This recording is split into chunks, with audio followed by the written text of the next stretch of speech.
Today on the Xander Effect, director, producer, and writer Terrence Patterson talks with me a little bit about his upcoming project, Half Past Jump Time, and how he came up with this very interesting concept. All this plus today in entertainment, sports, and video games starts right now. Live it up.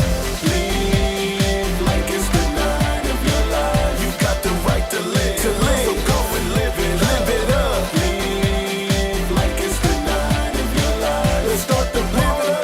Let's start the party. Live it up. Live like it's the night of your life. You got the right to live. So go and live it up. Live like it's the night of your life. Let's start the party. Let's start the party.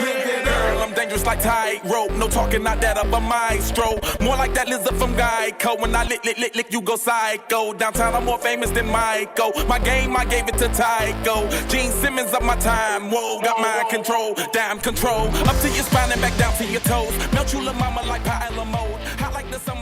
Hi everyone, welcome to a special weekday edition of the Xander Effect. I'm your host, Xander Dames. In entertainment news, the 92nd annual Oscars was held, and it was actually welcomed with very, very poor ratings according to what ABC says. And it seems that the ratings keep on going down every year for some reason. And of course, this year, no host yet again for the Oscars. So that maybe had something to do with it. There could be so many things that are going on right now, especially with social media and everybody having access to different kinds of news and things like that. Maybe it seems that society is becoming a little desensitized of an award show that a lot of people believe to be fixed or believe to be unfair to a lot of other movies. But this year's, in my opinion, I think that the Oscars are actually improving a lot in the way that they are choosing. I was completely shocked at this year's picks and who got awards this year, because to be honest, it was just amazing. It was an amazing switch from the typical, movies that you would think, okay, this movie's definitely going to get an award, or this other movie's going to get definitely an award. I mean, and it blew me away. I was very, very happy with the choices that were made for award winners. We have Joaquin Phoenix that got Best Actor for The Joker. You have Renee Zellweger that got Best Actress for the movie Judy. But the most shocking one was that Best Director went to Korean director Bong Joon-ho. He got Best Director for the movie Parasite, but not only that, he also got Best International Movie, and he got the biggest award of the night, which is Best Film of All Time. Parasite went away with the award. So honestly, it's a huge switch in pace. It shows progress. It shows evolution, that no longer is Hollywood just looking here in the States for the best movies. They're now broadening the horizons internationally and not just holding a movie that has subtitles on it just in the international category. They're actually seeing this and saying, hey, this movie is actually really good. Even if it has subtitles, so many people loved it. They earned that award. So happy that they did that. Very, very, very happy for everybody involved in the movie Parasite. Again, the Oscars surprised me, but what was surprising again was the low ratings. So hopefully that'll go ahead and change next year. In other entertainment news, another thing that many people were criticizing and were very upset about was during the memoriam of a lot of people that we lost, producers, actors, directors, etc. First of all, in my opinion, it went by really fast. Like, they were just shooting pictures of people that have passed in 2019, and it was so fast. It was like it barely gave us enough time to actually see who they were and what they did. And a lot of fans are actually upset that Luke Perry was not included in the memoriam, which in essence, I have to agree with that, because Luke Perry was in a few movies in the theaters, and he wasn't given the props that he was given. He was an icon in the entertainment industry, and yet he was left out of the memoriam. That's actually something that was very unfortunate and overlooked by the Oscars. So they need to somehow make it up. But then again, this isn't the first time that the Oscar committee has overlooked somebody in the memoriam. There was another incident as well. There's been a couple of incidents where they overlook somebody. I don't think they do it on purpose. I think that it's because there's so many people, unfortunately, that pass away that they're trying to get as many people as possible in there. That's just my opinion. Maybe I'm wrong. I don't know. But one thing's for sure, that the fan base of Luke Perry's and everybody around that went to Twitter and were just very incredibly upset at the disrespect that the Perry family received last night at the Oscars. In other entertainment news, Captain Marvel 2 is already begun to be filmed, and there's been rumors around, mainly by Mike Sutton, and Mike Sutton is a pretty reliable source, seeing as that Mike Sutton predicted that Spider-Man would make an appearance in Civil War. He predicted that Black Panther would also make an appearance. He's been pretty on point with a lot of these predictions. The next rumor that he's been spinning out there right now is that Captain Marvel's nemesis in part 2 is gonna end up being Rogue of the X-Men. Now, this will be the first MCU character doing a crossover since Disney went ahead and grabbed the rights and everything. So that's gonna actually be pretty cool to see. According to rumor, it seems that that Rogue is a part of some sort of renegade mutant squad or something like that she's the leader of, and I guess she goes up against Captain Marvel. Who knows? But that's gonna actually be really, really cool to watch, especially since Rogue has these crazy abilities that if she touches somebody, she gets their power. How's that gonna be for Captain Marvel if Rogue grabs her and takes her power? That'll be freaking crazy. But what's really awesome is if this rumor actually is true and it does happen, that means that the gateways have officially been opened and the X-Men are about to go ahead and collide with members of the Avengers. That should be really awesome. I wish that Logan would come back, that Hugh Jackman would reprise his role as the Wolverine, because that would be an awesome character to have in that MCU universe. Another character that they will not be including will be Magneto, because apparently that's been overplayed and done with, so Magneto won't be on there too. So we'll see what happens in the near future with the MCU and with X-Men, Marvels, everything. It should be really cool now that this merger happened to see a lot of our favorites come together and either become friends or become very, very bitter rivals. We'll see how it goes. In other entertainment news, I had the opportunity to interview an up-and-coming director by the name of Terrence Patterson, and he has a very unique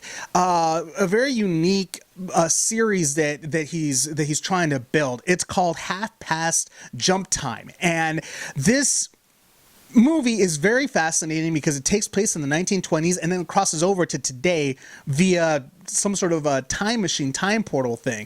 So it's a very fascinating concept. Check out the interview. So on the Xander Effect, I have a director and writer, Terrence Patterson, and producer. How you doing today, Terrence? Hey, I'm doing well. Thank you very much for having me. Hey, my pleasure having you here. And right now you're in New York, right? You're not even in LA. Yeah, correct, man. Yeah, it's rainy and a little cold and windy here, but yeah, it's New York weather. Sounds like us actually. We're getting New York weather as well. Our winds have been bananas over here. We've had like 32 mile an hour winds with 52 mile an hour gusts. Wow. Like, it's been nuts over here. We had hail yesterday, actually. Yeah, we had gale wind yesterday, so it was getting up in the 40s and 50 mile per hour winds. Yeah. It's freaking bananas. But we're not here to talk about the weather. We're here to just talk about your up and coming project called Half Past Jump Time. Correct. And this series, I actually got to watch a couple of the episodes that you have going on, and they're very interesting. It's a very interesting concept that I've watched. But I'm not going to go ahead and tell the audience about it. I want you to go ahead and tell us about what Half Past Jump Time is all about. Okay. In a nutshell, Half Past Jump Time are probably part three different things. Harlem Renaissance, because the time traveler, the main character, is from that era. Sci-fi, of course, because of the time travel itself. And then there's a huge element of hip hop dance, which comes through a character who is the niece of the time traveler, and she lives in contemporary New York. Harriet, yes, I saw that Harriet. She's the one that lives in the 1920s, Correct. and she's the one that jumps from the past to the future. Correct. And from what I gather, it seems that she's trying to convince her niece to go back into the 1920s to help her speakeasy. Am I correct? Correct. Yeah, it's fallen on bad times, and even though she's a time traveler and she probably could rob a bank or do something like that, she's got pretty much an honest person. So this is an idea for her to reconnect with her family, who she had to leave probably like 120 years ago, 100 years ago, and also for her niece, who she's been watching, who doesn't know that she's being watched, that she's trying to make it in New York, and it's just not happening. So she said, "Hey, I need some help." She comes back and she sees, comes forward to 2020 and sees hip hop dancing. And she's like, "Hey, I could use that in my club. Like, that's something no one's ever seen."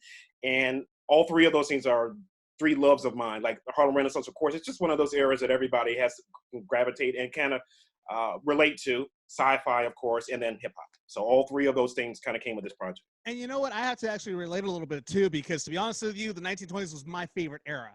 And Yeah. I don't know why. I love the fashion. I Yeah. love the music. I loved everything about the 20s. I mean, my family says that I'm the reincarnated version of my grandfather. Okay. A lot of because he grew up in that era, and so Yeah. I love that era. It's weird because Yeah. I just love everything about it. The style, especially the style. I love the style. Exactly. That's something that's Exactly. always interested me. But here's the thing, like what I'm wondering about, because I was watching it, Yep. and they have access to time traveling technology. How did Harriet? Because it's a little vague. It's a little vague. Yeah, and that was intentional. That was Yeah, intentional to get the I'm audience. sure to go ahead and like you have people get hooked as to Right. who are these two women?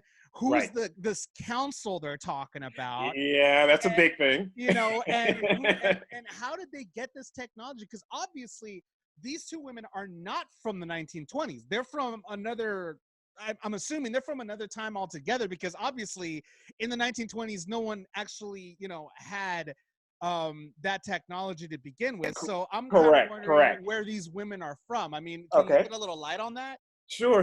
And you know what? As I was the Of course, development without not giving too much away. without any spoil. Obviously. Okay, all right. So this is how I'll tell you and not give too much away. Okay, so the sci-fi comes from the council, as you mentioned before. Mhm. They are part of a ancient Nubian society where this ring originally originated from. And Harriet is a part of a bloodline of some people who did some really bad things. And now, in order for them to kind of have to pay for their crimes, their family is, I wouldn't say cursed, maybe cursed or blessed with this ring that can open time portals and allow them to kind of manipulate time. So that's where that comes from. It's from, let's say it's basically kind of like some of that Stargate technology. You remember the show Yes, Stargate? yes, of course. It's kind of like that. And I also wanted to utilize, I love anime. Inuyasha, Boruto, Naruto, all of that. So, they have a lot of animes where there's these inanimate objects, rings, swords, whatever, that have a ton of power. So I kind of wanted to borrow that for my story. So that's where the ring came in. When Harry was much younger and she lived in the South, she kept hearing these voices calling her, and essentially was the ring. But I don't want to give away too much more, but the council kind of dictates what she can do with the ring, and they are part of an ancient Nubian kind of society. So are you going to elaborate more on, because obviously this technology is ancient, Right. that much you explained, but Right. is it of this earth, or is it It's from somewhere else. It's from alien technology, so to speak. So yeah, that's okay, where it came from. so it is very Yeah, similar to because I want to do Stargate. I want to do a specific episode just on that. You have no idea how bad I want to do an episode just on that, just the backstories of how she got the ring. So yeah, so that's a big, and I'm glad you asked that question, because when you watch it, you're kind of like, okay, 1920, she's in the speakeasy. How did she get this technology? This kind of came out of nowhere. But the rest of the episodes for the season that I've written for season 1 will explain a lot of that. Excellent. Okay, so we have the sci-fi portion of it. Well, Right. actually, one other thing, in the following episodes, are there going to be any? Do these ladies from that have this Mhm. technology? Mhm. are there rivals? Yes, there are. There are Yeah, there's a rivals to the modern day. Cowboys. Yeah, there's a modern day rival. This council kind of has this society of time travelers who are kind of spaced out every 100 years or so to keep things in check because some of them have gone awry and did things to their own benefit and messed up timelines. So, kind of part of her job as a time traveler is to go back and fix some things. So, she wants to visit modern day New York, but there's already a time traveler here. He has intimate domain of imminent domain over everything. So yeah, that's her in Nemesis when she comes back, and so it's like an infraction of the rules. And well, we'll see. Well, You'll that's see in a yeah, couple episodes. Yeah. that's what I'm sure that they were talking about in the first episode. Yes. Yes. I heard Absolutely. that He they were comes talking about in that first episode. correct, and they come back. All of that kind of episodes 3, 4, and 5. Well, you'll see a lot of that come through. A lot of the questions that you have, you'll see those in those episodes. Excellent. Yeah. So we got the sci-fi portion out of the way. I remember also reading that a lot of the things, the concepts of the 1920s came from your grandmother, from stories that your Correct. grandmother taught Correct. you. Yeah. In relation to, like you said, your grandfather, living in that time period, she actually lived through that time period as well. She grew up in the Midwest, lived in Chicago for a minute, and then had, like a lot of people, just had this calling to come to New York. It was just one of those things. She didn't live here for very long. She was here for probably a year, met my grandfather, and then as I was a kid and visiting her, she lived in Jacksonville, Florida. I lived in Daytona Beach, so we would go visit quite often. It's only an hour away. So me being the inquisitive kid that I would just start asking her questions. Like, it's funny how you forget that your grandparents were once young at one point in time. So she would start telling me stories about her childhood. I said, well, in your 20s, how did you meet, a grandfather? And then she started telling me the stories. And as a kid, I still remember some of these stories, not a lot of specifics, but just the fact that she went to some speakeasies and she met a lot of interesting people. And she said she would never forget these people. So, and then I guess in that essence, I'm living that on through her, and I want to tell these stories. So a lot of it is going to be a lot of research that I've done at the Schomburg Research Center in New York. And a lot of it is my grandmother's story. So a lot of the impetus of a lot of this comes from her. So is this something that you always wanted to be? You always wanted to be a writer, director, or anything, or is it something that just fell on your lap one day and you're like, hey, this is a good idea. Let me go ahead and elaborate more on this and then go from here. Sure. Partly that is true, that it just kind of came out of nowhere. But what really happened was I moved here from Atlanta. I gave myself a year. I was going to go to law. Atlanta. Yeah. So I went to college there. I graduated with a degree in economics, and then I was going to go to law school, but I wanted to give myself a couple of years in New York just to see what would happen. I happened to meet some people. Of course, you meet a lot of creative people here.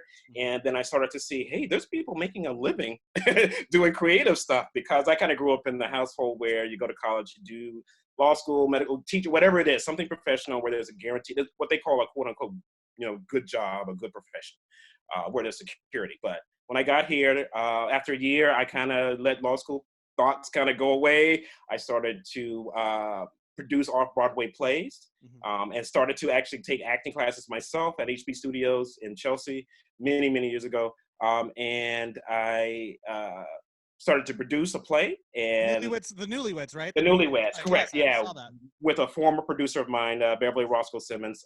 She's unfortunate, she passed away, but I worked with her for many years, and she was an NYU grad, and she kind of just sparked this thing into that we could really do this. So we started pitching movies, calling NBA agents. I had a day job in a law firm, so I was running downstairs to my coffee breaks, talking to NBA agents, trying to get money for movies. Just wasn't happening, so we converted to a play. And then after probably almost 7 years or so, I opened up my own company, Paragon Multimedia, which is my own content creation firm, and Half Past Jump Time is the first project. So that's how I got into it, in a short story. Yeah, law school, stopped that, and then I wanted to be an actor, and I realized I was a much better producer writer. Yeah. Wow, that's awesome. That's definitely like, once you find your niche, you just keep on continue on with your niche, whatever you're. Correct. Like, yeah. I have the creative. The creative bug bit me, and in New York and LA, it's just there. Like if you have so much opportunity, you might as well take care of it. I mean, take advantage of it. And with online now, I don't have any barriers I can create anything I want. There's really no barriers. I mean, outside of funding, like a lot of people, for myself. That's the tough part. That's the tough part. Money the funding part will never go away, but the opportunity to do anything creative you want now, you can do it now. There's no reason why you can't do it. You may have to pare it down a little bit because of budget constraints, but other than that, the online, you can do anything. No, I totally agree with that. Yeah. So some of these characters in Half Past Jump Time, Mhm. for example, Harriet, Yeah. is she inspired by your grandmother at all? Oh, absolutely. She's inspired by my grandmother. Just just the way that she moves through the world as a woman, as a black woman in the world. She definitely was an influence on her. As far as her style of dress, and I would see old pictures of my grandmother. She just anyone in the 1920s, it just looks so glamorous. It's like I don't understand how everyone in every picture could look so good. And like you said, the fashion of the times.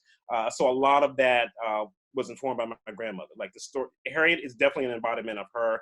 But also my lead actress, I was going to ask Shawnette. about your lead actress as Yeah, well. Shawnette Hamilton Robinson. She worked actually with Newlyweds with me for like a decade. So Mhm. that's how, and she was the inspiration.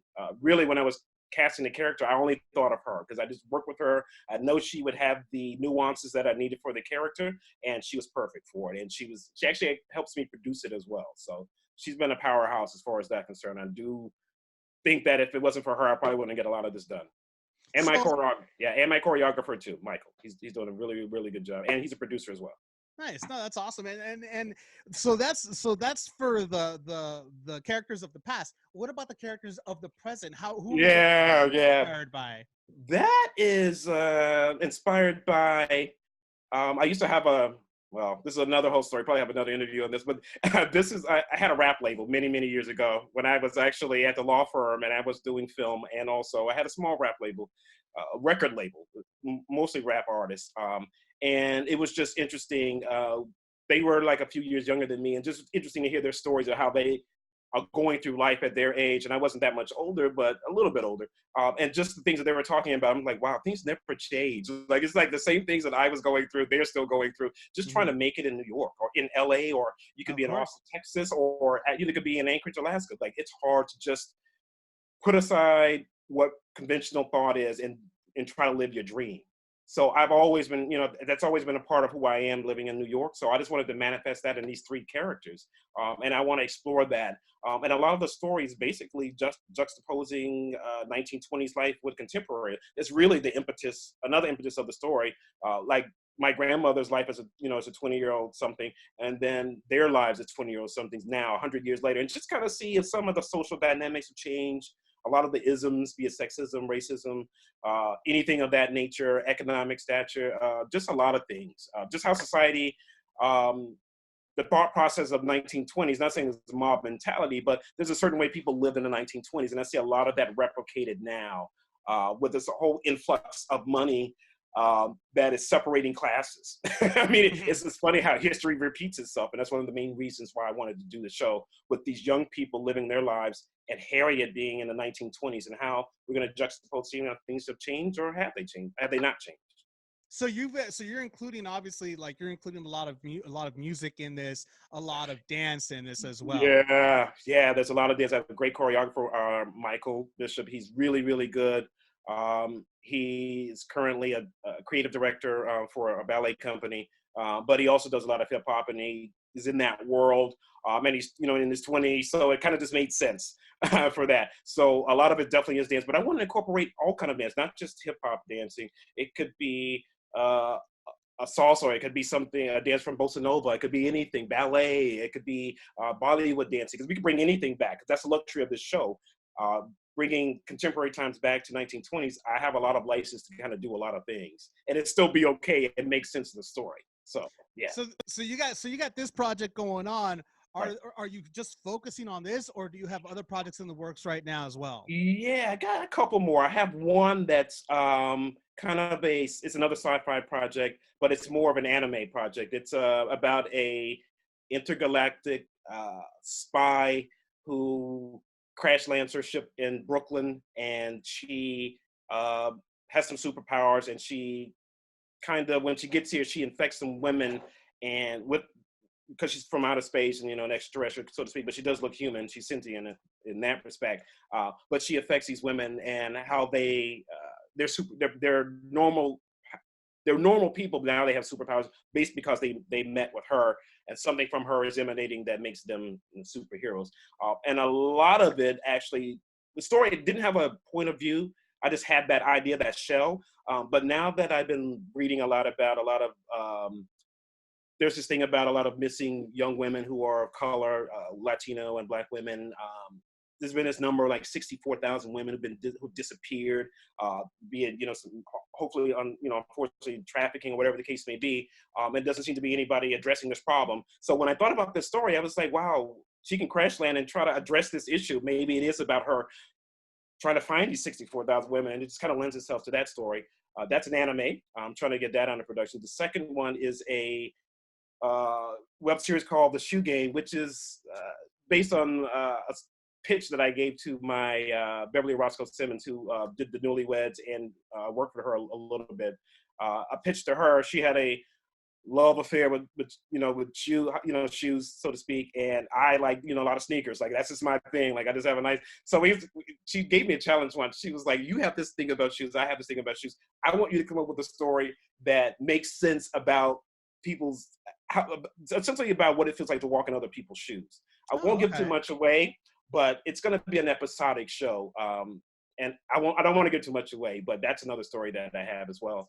And then I have another really small story that's really, really in pre-production, just a shell of a story about a family of, they're young, they're in their 20s, and they have all been adopted by a loving mother and a guy who used to work for the CIA, but they're not who they say they are, the wife and the mother.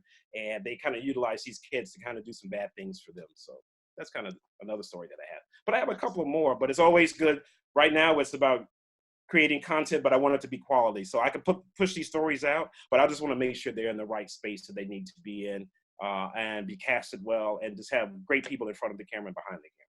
No, that's absolutely the most important thing when it comes to creating. So are you mainly just focused on actual episodics, or are you also kind of going back to like doing plays as well? Are you doing both? I might do both, because you know what could be a good spinoff for my Half Past Jump Time could just be an off-Broadway show, An Evening with Harriet, which could be us introducing hip hop to 1920s and kind of have a cabaret kind of thing. So I've been thinking about that as well, because I think now with a lot of content, if you can get different revenue streams from it and it makes sense, then I think you should do it, because right now it's not as lucrative as it could be to make content and be able to just that be your only job. So I'm just trying to get to a point where we have sponsors and maybe some product placement, so we can start doing bigger projects and put out more content more steadily. Yeah. No, that's excellent. That's excellent. Well, Terrence, I'm looking forward to hopefully seeing Half Past Jump Time, because get more and more episodes out there, because the first two episodes kind of left me wondering, asking questions. Like, I'm sure many people that have seen it have also asked so many questions as well. So I hope that I sincerely hope that more episodes are filmed and posted, so that way we could go ahead and get some of those questions answered. We are actually going to be doing a crowdfunding in 7 days. We're going to start for Black History Month. So it kind of ties in with the Harlem Renaissance and Black History Month. So we're going to start that in 7 days. So that's the goal, man. We just want to make more episodes and give our audience I've got a lot of people saying, hey, I want more episodes. Like, I have so many questions about what's going on, and I want to be able to do that, but of course funding. But I will make it happen either way. Yeah, you left me with some questions, so I kind of want to know what happens next myself. So right, and I appreciate it, man. I appreciate it. No worries. Well, Terrence, thank you so much for being on the Xander Effect and giving us a little insight on Half Past Jump Time. Looking forward to seeing what happens next with it. I appreciate it. Thank you for having me. All right, take care. Okay, you too. Thanks so much, Terrence, for being on the Xander Effect. Hope to see you again very soon. In sports, Phillip Rivers says goodbye to Los Angeles as the quarterback has become a free agent, and he will not be returning to the Chargers this year. The quarterback decided to say goodbye after there have been talks that basically it's time for him to move forward, apparently. And after being after 16 seasons with the Chargers, it seems that Phillip Rivers has just said, you know what, I've had it, time to move on, time to look at more avenues. More power to him. I mean, the Chargers have come very close to many playoffs, many Super Bowls, but they've never been able to actually close the deal. So this could give Los Angeles an opportunity to maybe cash in on another QB, see what kind of luck they would have with a different QB, with a different style of quarterbacking. And I mean, as far as LA is concerned, some are happy he's leaving. Some are actually pretty like, what now? Are we going to be a sucky team? What's going on? So it should be interesting to find out who the Chargers are going to talk to replace Phillip Rivers now that he's leaving. So we'll see what happens with that. In other sports news, now this right here that I'm about to say is actually something that is very interesting, because apparently it seems that Michael Irvin had a conversation with certain members of certain members of the Cowboys staff, I guess you might say. And apparently it seems that there's talks that Tom Brady might offer Tom Brady Dak Prescott's position as QB in Dallas. Could you imagine that? I mean, Tom Brady going to Dallas. That's insane. It's something that's crazy, but apparently Irving said this in a statement. He said, "The people that I had conversations with were leaning in that same direction of Dallas pursuing Brady.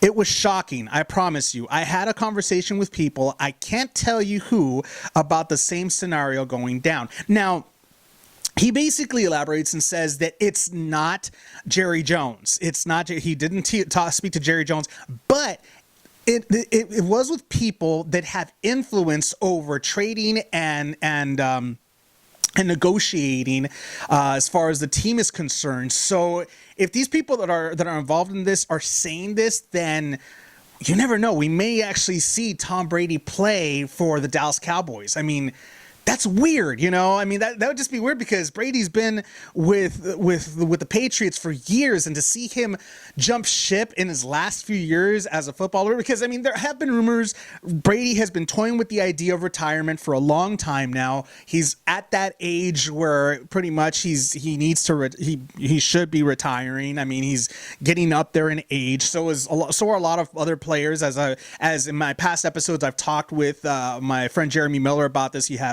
have Tom Brady that's getting up there in age. You have Aaron Rodgers that's getting up there in age. I mean, you have Drew Brees.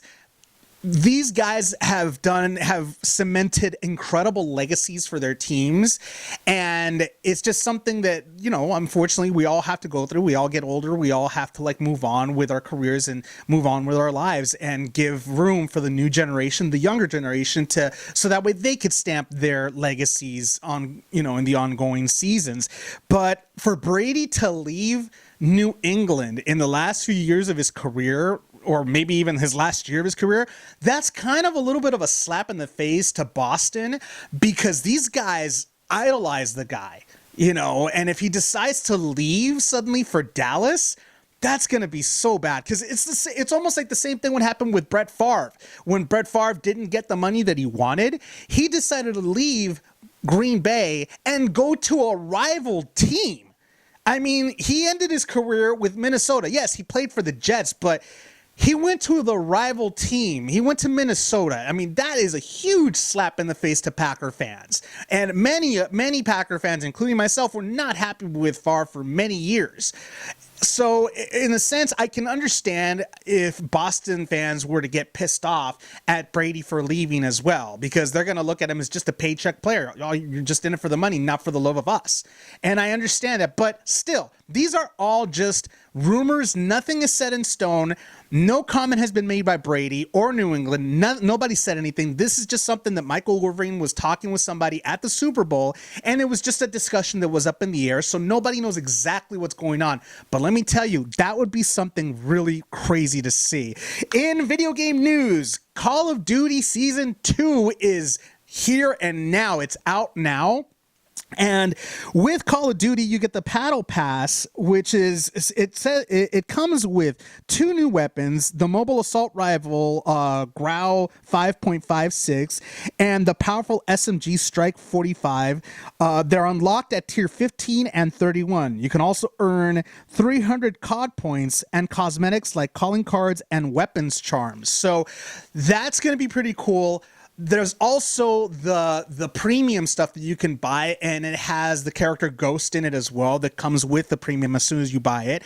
And of course, it comes with all the unlocks for all the other tiers and all the other weapon skins and things like that. So definitely, it should be a pretty cool season 2 for a lot of Call of Duty fans. So go ahead, get on Call of Duty today. Go ahead and check out the new Battle Pass because it's out now. That's it for the Xander Effect. Thank you so much for watching this special weekday report of the Xander Effect, and stay tuned because you know what, there will be more weekday reports coming in very soon in the next couple of days, so make sure you check out your local listings for that. That's the news in case you haven't heard it. We'll see you next time.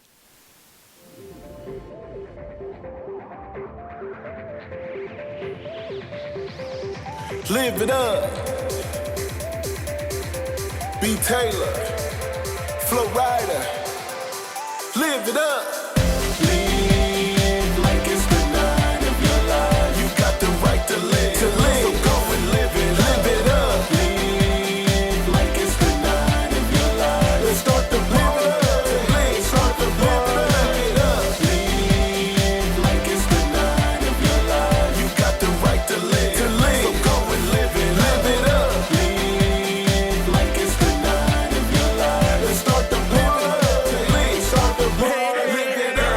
Like tightrope, no talking, not that of a maestro. More like that lizard from Geico. The Xander Effect is powered by 50/50 Global Music Inc., BMG, and Sony Music The Orchard, in association with Art 19 Media. Hi guys, thanks a lot for watching this episode of the Xander Effect. Now, if you like this video or any of my other videos, here's a couple right here. See? Right here. They're right here. Go ahead and click on those to view some of my past videos and make sure to subscribe because it's awesome. See you next time on the Xander Effect. Also, don't forget to follow me on Twitter and Instagram.